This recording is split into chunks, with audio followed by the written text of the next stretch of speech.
Que Dieu est grand et exalté en puissance. Il est plus majestueux que tout. Les cieux racontent sa grandeur, et l'étendue manifeste sa merveilleuse création.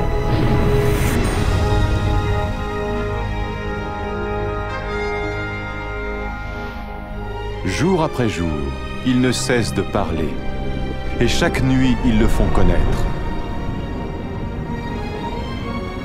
En créant les cieux, Dieu créa aussi la terre, et à partir de la poussière du sol, il créa l'homme et lui insuffla dans les narines le souffle de vie.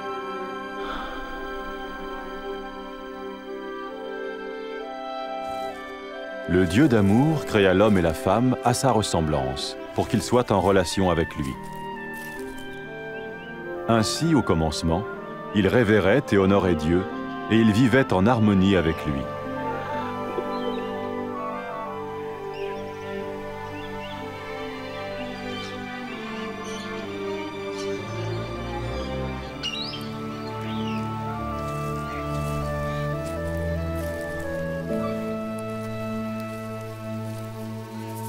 Il en fut ainsi jusqu'au jour où Satan tenta la femme pour lui faire manger le fruit défendu. Elle le donna à l'homme qui en mangea aussi. Ce faisant, l'être humain se rebella contre Dieu et suivit son propre chemin. À cause de ce péché, l'être humain fut séparé de Dieu et jeté hors du jardin d'Éden.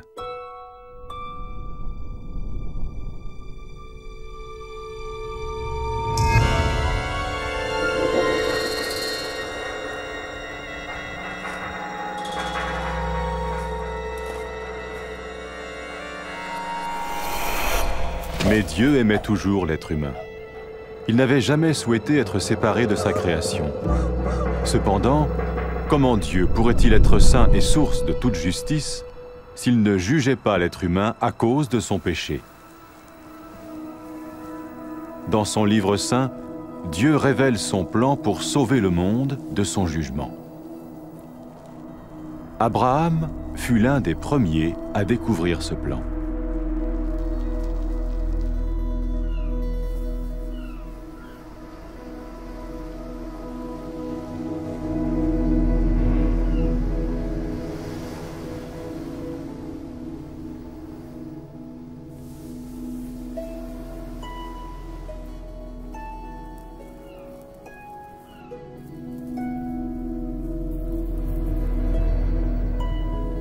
Abraham était un homme juste.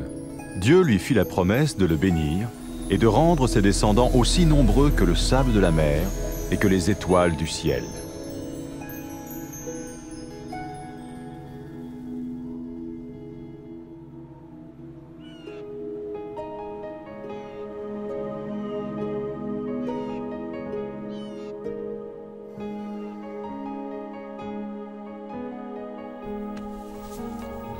Pour mettre son obéissance à l'épreuve, Dieu dit à Abraham de sacrifier son fils en offrande pour lui.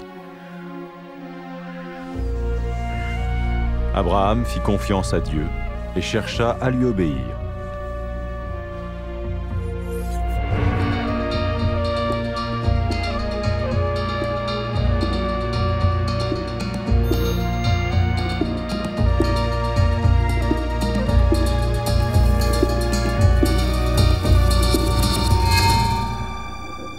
Alors qu'il levait le couteau pour tuer son fils, l'ange du Seigneur l'arrêta. Il vit qu'Abraham craignait Dieu et voulait lui obéir. Puis Abraham vit un bélier retenu par les cornes dans un buisson, et il le sacrifia à la place de son fils en offrande à Dieu. Par ce moyen, Dieu montra à Abraham qu'un agneau ou un animal similaire devait être tué pour couvrir pour un temps le péché, jusqu'à ce que Dieu pourvoie au sacrifice ultime qui paierait pour les péchés de l'humanité. De même que le péché avait séparé l'humanité de Dieu, ce sacrifice allait restaurer leur relation. Les Saintes Écritures parlent de celui qui allait venir pour être le sacrifice ultime pour les péchés du monde. Tout comme le bélier avait pris la place du fils d'Abraham, ainsi il allait prendre la place de l'homme pour que celui-ci puisse être pardonné. Certains parlent de cette personne comme du Messie, celui qui viendrait pour réconcilier une fois pour toutes le monde avec Dieu.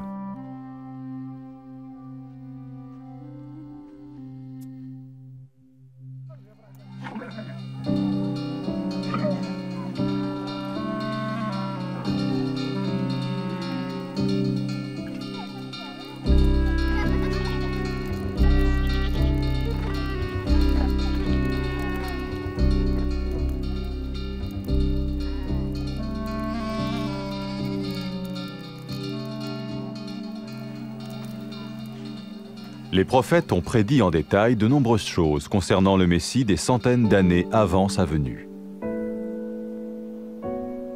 Le prophète Ésaïe a prédit qu'il naîtrait de façon miraculeuse.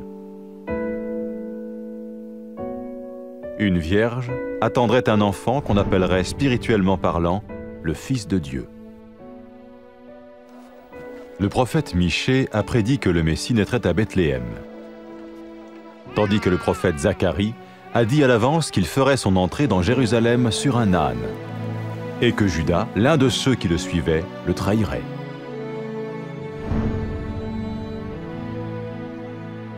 Ésaïe a prophétisé ce que le Messie ferait lors de sa venue.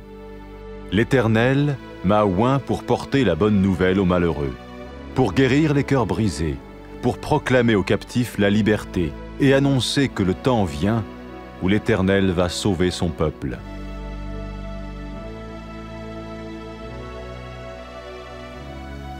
Qui était donc le Messie? Au 1er siècle vint un prophète appelé Jésus. Certains pensèrent qu'il était celui dont parlaient les prophètes. Est-ce possible? Sa vie a-t-elle accompli ce qu'on avait prédit de lui? Jésus était-il plus qu'un prophète? Ce qui suit est son histoire basée sur des témoignages oculaires rapportés dans les Saintes Écritures.